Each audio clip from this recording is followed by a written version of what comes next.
Alors, corrigeons donc le 71, page 314. Donc là, c'est de l'application du cours. Hein.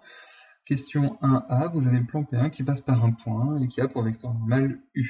Donc, commençons avec le vecteur normal. Donc U, c'est 0, 1, 3. Donc une équation, ça va être 0 fois x, donc ça disparaît, plus 1 fois y, c'est-à-dire y, plus 3 fois z, voilà, associé aux coordonnées du vecteur normal. J'ai bien dit normal.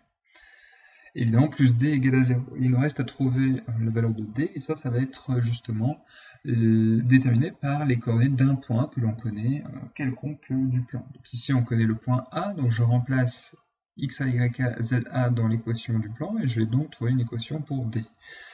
Donc il n'y a pas de x, donc le 2 il ne sert à rien. Je remplace y par moins 3, plus 3 fois z, donc 3 fois 1, plus d égale à 0. Donc moins 3 plus d égale à 0. Et si je simplifie, il me reste juste d égale à 0. Et bien, j'ai donc à remplacer là-dedans d par ce que je viens de trouver, 0, et ça me donne une équation de mon plan. Bien. Je fais pareil avec le b. J'ai un vecteur v, c'est 0, moins 2, moins 6, normal du plan P2, donc le plan P2 aura pour équation eh bien, 0 fois x, moins 2 fois y, moins 6 fois z, donc ce qui est noté là, plus un nombre d qui sera déterminé, égal à 0. Et ce nombre d va être déterminé par un point qui appartient au plan. On sait que le point B y appartient, le point de coordonnées 1, 0, moins 1, donc je remplace x, y et z par 1, 0, moins 1 dans cette équation-là. Je vais avoir une équation que vérifie d. Et donc, eh bien, je trouve la valeur de d. Donc 0, ça disparaît. Moins 6 fois moins 1, ça fait plus 6. 6 plus d égale à 0. Je fais passer de l'autre côté. J'ai donc d égale à moins 6. Et je remplace d là-dedans par moins 6. Et ça me donne mon équation de plan de P2. C'est une équation. Hein. Je peux diviser par 2, je peux diviser par moins 2, je peux diviser par 6, je peux multiplier par 3, par racine de 2, je peux multiplier par ce que je veux, en tant que c'est non nul. Et pareil pour la division.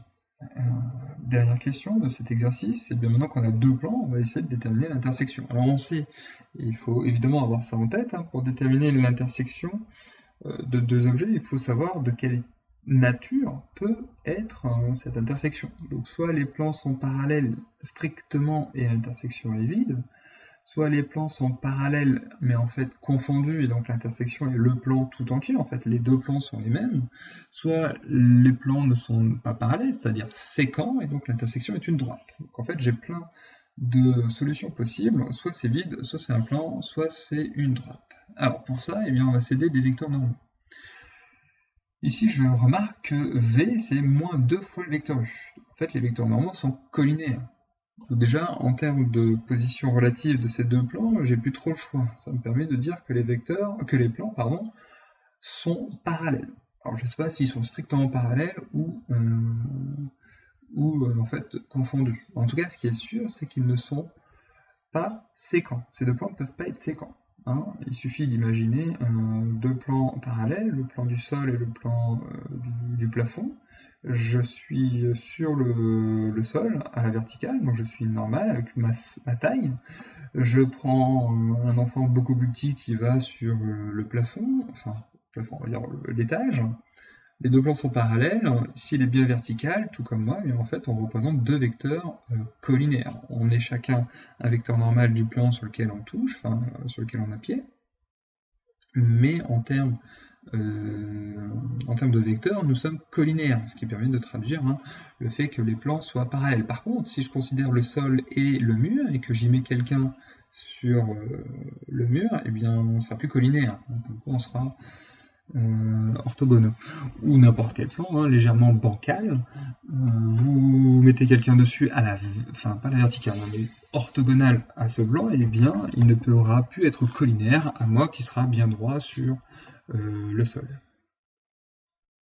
Donc ceci me permet déjà d'éliminer le fait d'être séquent pour les deux plans. Donc soit c'est les mêmes, autrement dit ils sont confondus, soit ils sont strictement parallèles. Donc pour savoir ça, il suffit de prendre un point d'un plan et de regarder s'il appartient à l'autre plan. Si je sais que j'ai deux plans parallèles avec un point en commun, en fait tous les points sont en commun. Et donc les plans sont les mêmes. Donc je prends le point A par exemple, j'aurais pu prendre le point B, je prends n'importe quel point que je connais dans l'un des deux plans et je vérifie s'il appartient à l'autre. Donc le point A appartient au plan P1, je vais essayer de regarder s'il appartient au plan P2. Donc, eh bien, je remplace x, y, z par les coordonnées du point là-dedans. X, y, z par les coordonnées du point A. Donc, x, ben, il n'y en a pas, donc ça va me faire moins 2 fois moins 3, moins 6 fois 1, moins 6, et puis je calcule, je trouve que ça fait moins 6, c'est pas égal à 0. Autrement dit, le point A n'appartient pas à P2, donc les deux plans sont strictement parallèles, et donc pour conséquence, l'intersection est vide.